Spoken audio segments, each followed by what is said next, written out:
daughter had to take a DNA test for school just to figure out ancestry. A few years ago, my oldest daughter had to take a DNA test for school just to figure out ancestry.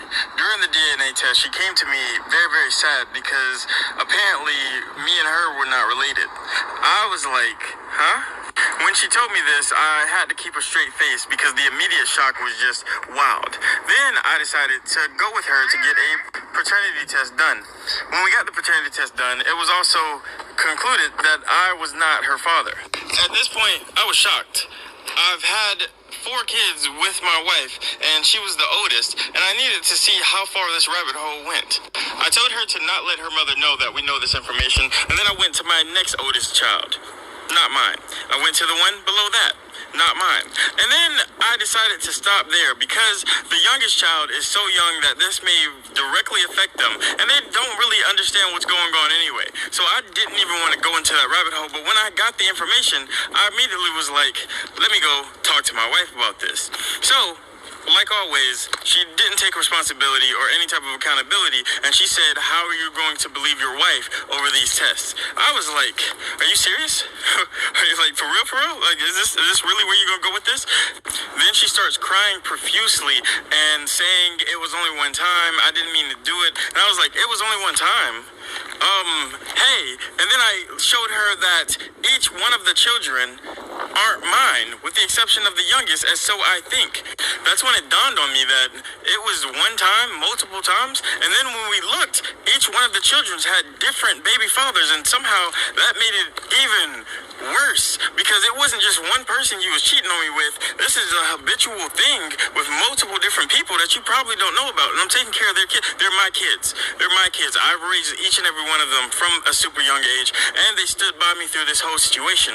But to think that she's not who she said she was, because up into that situation, I thought we had a great marriage. I thought we had a great life. I thought everything was going good. I thought that we were building together and already have built together. She is a stay-at-home mom that works on things that she wants to do. She takes care of the kids. She cooks. She cleans. She does everything that's needed inside of the relationship with me, yet she didn't tell me that she wanted to go outside of the marriage. She didn't tell me that she wanted to do anything. Anyway, after finding out the information and getting her side of the story, I let her know I would need a couple of space. So I had rented a hotel for a couple of days, and I stayed in it. I stayed away, and it was all right. It was good, but I really missed my kids, and I wanted to see them. So after a couple of days, I was back inside of the house, but I'm not even gonna lie, I didn't say anything to my wife. I didn't speak to her. She would try to talk to me, and I would look away. I would take care of the kids. I would grab the kids, take them to the mall, do different things with them, and everything was just, I was just trying to figure things out. I was just trying to see how I could make our relationship work, or see if I need to separate and just take the kids myself. Like, I didn't know what to do, if I had any, like, legal rights to these individuals. Yeah, my name's on the birth certificate, but I'm not biologically theirs. I just wanted to figure things out, but I didn't even get that chance, because 6 days ago she decided, other than taking any type of responsibility, to have a hangout session with the chandelier.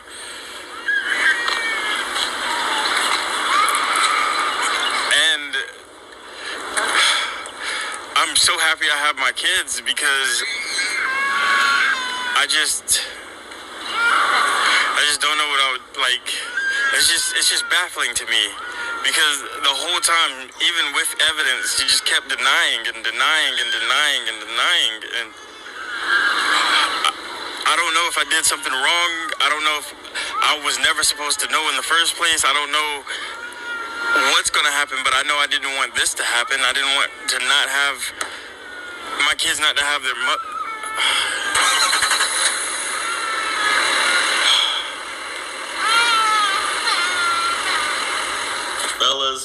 Fellas. You know, there was some, I know you guys will be like, well, Jared, why are you smiling? Things like that. I mean, this is crazy. This happens. I just did a video the other day. It's a lot of guys. Shout out to DNA, first of all. But there's a ton of guys finding out that their kid or kids are not theirs. Mama's baby, daddy's maybe, right? You're looking at this child and we're having a good life.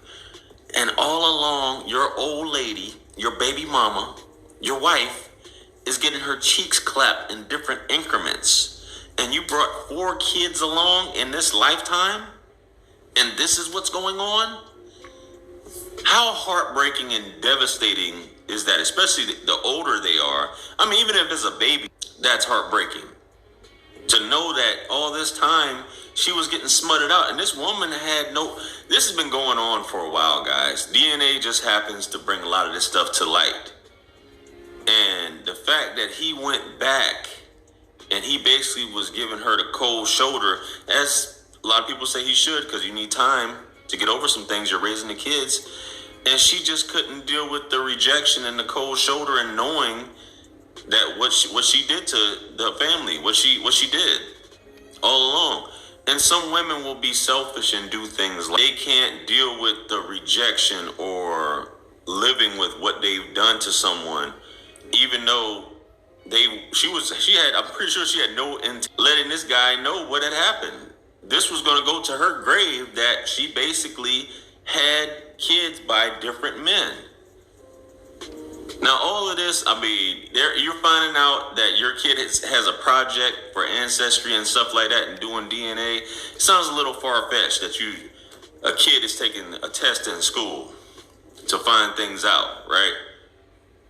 And I'm assuming this kid is in high school unless they were in college doing things on their own, but highly unlikely. That video I covered before where he found out, he went through her phone and found out that she was laughing about it. Women's family members, different people know what's going on. Women know a lot of times who the father of the child is. They have a strong inkling of what's going on. And to know, like, none of them are yours. You've already developed a bond with these children. Like, that's something that, that's heartbreak at its finest.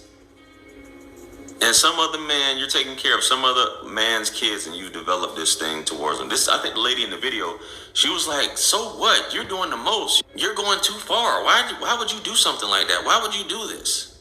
That test is not real. You believe a test over me, just like this woman said. You're going to believe a test over me? Hell yeah, baby. It's science. Now, a lot of women will watch this and say, he drove her to this. This man was abusive. He wasn't listening. She was trying to make things right. She was trying to do this. And look, it's his fault. He shouldn't have been stonewalling. Women do this all the time. And if a man happens to do that, nobody cares if a man does that. If a man, deletes, if he decides to, as Buddy said, have a hangout with the chandelier. What were you doing when you were getting your cheeks clapped, knowing that you were married and with this guy? What were you doing? You were having the time of your life, bringing this baby forth into this world, back to back to back to back to back to back. Fellas, don't put anything past any woman. I encourage you definitely to do a DNA test, unless it's just blatantly obvious that this is your child. But it should be mandatory at the hospitals for paternity, for sure. Let me know what you guys think about this situation. Comment below. Like, share, comment, and subscribe. Hit me up on Linktree to book